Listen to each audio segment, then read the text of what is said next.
keeping the heartbeat of the city healthy with health tips and benefits from real doctors in the area. This is Health Help.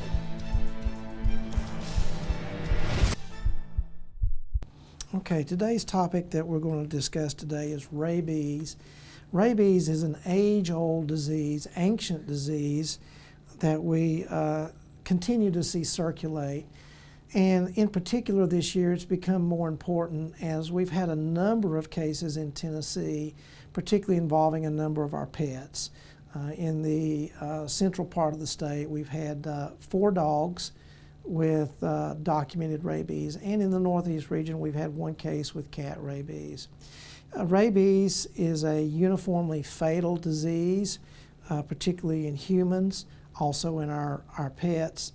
And as such, it's important that we protect ourselves from exposure to the rabies virus. The best way to protect your pets, of course, is through receiving the rabies vaccine. It's very, very effective. Usually provided through a number of our clinics, particularly in spring and fall, to prevent rabies infection in your loved pets. It is required by law that all domestic pets be vaccinated with the rabies vaccine, and as such, it's usually readily available.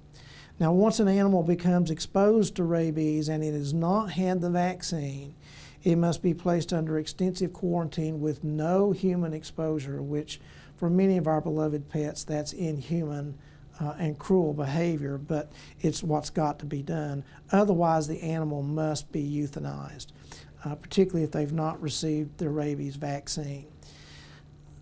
In humans, we have a very effective immune globulin and rabies vaccine. It's a series of 4 shots that we can give for human exposures.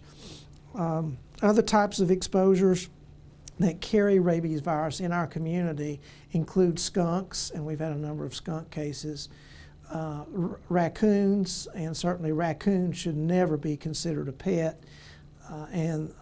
You'll see some of the baiting programs that the Tennessee Wildlife Resources Agency are doing with trying to immunize raccoons with baits that are targeted for the raccoon population.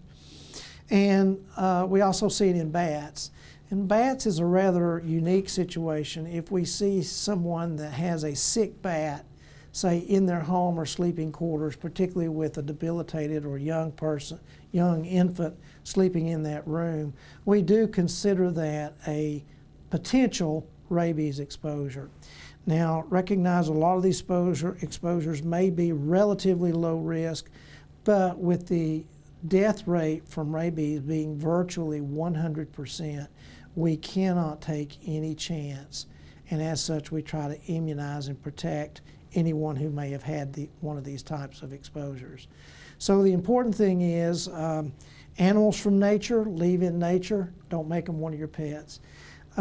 2, domesticated animals, particularly those that live close to us, dogs and cats, it is required by law that they receive their rabies vaccine, and please get their vaccine, because in each of these cases where we've had exposures to dogs and cats without the rabies immunoglobulin, they've had to be euthanized. So protect your pets, protect yourself.